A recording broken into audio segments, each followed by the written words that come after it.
Brian Bruce was appointed the CEO of Murray & Roberts back in 2000. A civil engineer by trade, Bruce has been with the company since 1972.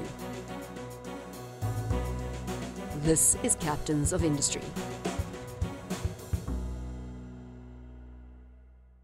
Now, I'm sure a lot of people don't know that you started your working career at Murray & Roberts. Take us right back to the beginning, Brian. Gee, that's a long time ago. I just matriculated, and I had a sports injury that had to be dealt with through surgery.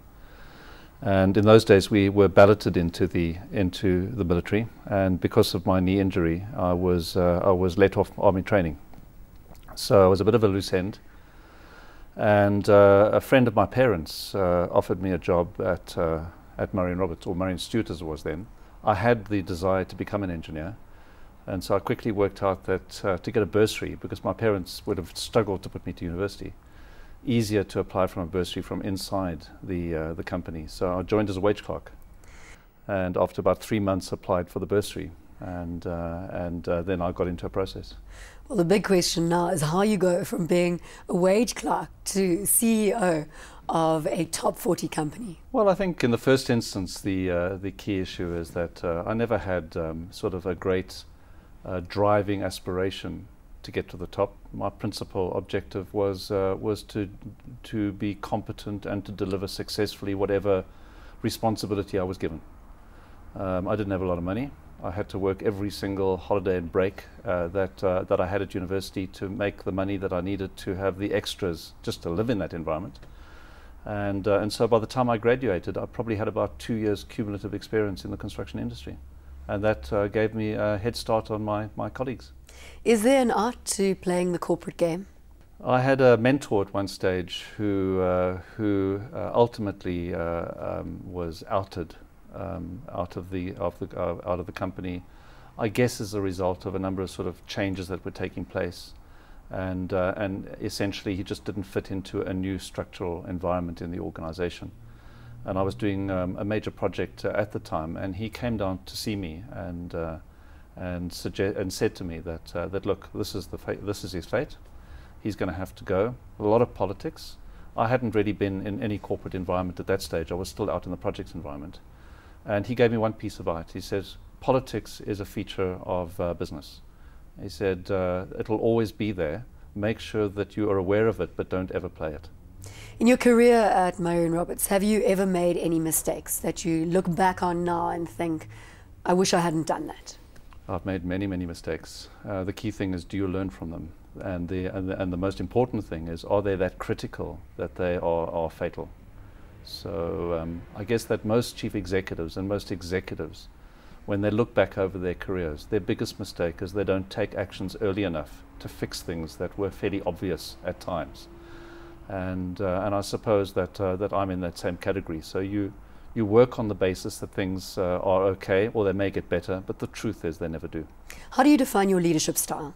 And what type of person do you surround yourself with? Well, I try to have the best possible people that are available in my leadership team. I'm not scared of having really, really competent people. I wouldn't say I'm not a detailed leader. In other words, I don't call Monday morning meetings and make sure that I'm kept aware of everything. The most important thing for me is to have leaders in the organization who are competent and capable of actually fulfilling their responsibilities. Give them the freedom to do so, but ensure that there's a governance and an authority framework around them that just sets the parameters.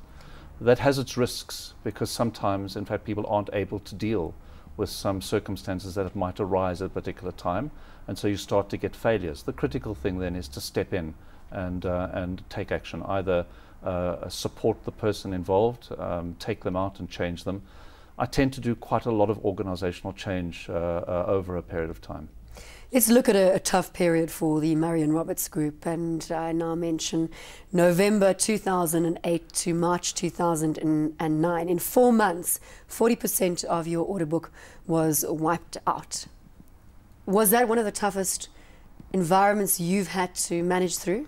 That wasn't one of the toughest environments I've had to manage through. I think we actually really having to manage through the consequences of that at the present moment in time. I mean, these were things that were happening There was a world economic crisis underway, and I think everybody in the organization got the absolute best outcome that was possible in the circumstances of that order book disappearing. There were some projects that were cancelled on us, but there are others that we made the decision to walk away from simply because the future risk profile of staying in those projects in those economic circumstances was going to be quite severe for us. In Dubai, for example, on the Concourse Terminal 3. Did you embark on an internal communications strategy to mobilize your people around you during the tougher economic environment? We have a lot of communication in Marion Roberts. We have many fora through which people engage, etc. Nobody feels in any way constrained to ask for help, to communicate issues. So I'm privileged to work with a group of people who feel the need to just let everybody know what's happening all the time. We have had instances where one or two executives have held things to themselves, perhaps because they haven't understood the need to communicate, or they've been a bit scared of the consequences. This is where the problems lie. So as we were going through all these project cancellations, there was lots of information coming through. The critical thing is to, in fact, absorb the information, provide leadership and guidance, make sure that the parameters were well established. In the Middle East, for instance, where the great majority of our order book loss was, it was just constant communication, and our team across there did an excellent job and ultimately to take us forward. And we've repositioned that part of the business into and different places. And you speak of the reframing of Marion Roberts, where you're now searching for growth in South America, in Asia, and also still in the Middle East. Perhaps you can elaborate on that strategy.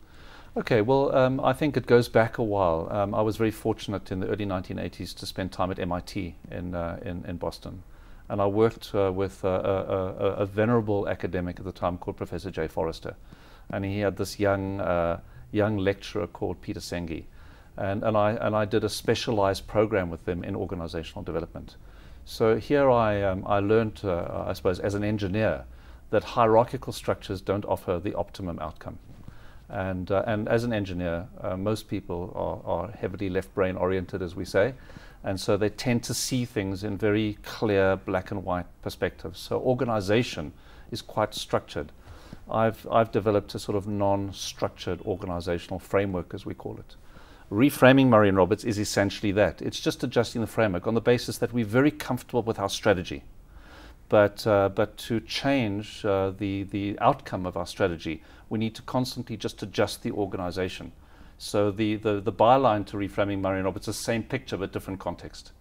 And it's in that context that we rearrange our leadership structure, put the people that have got the capacity to really grow into new markets where those markets exist, and put other executives who are good at defending markets into those markets that need defending.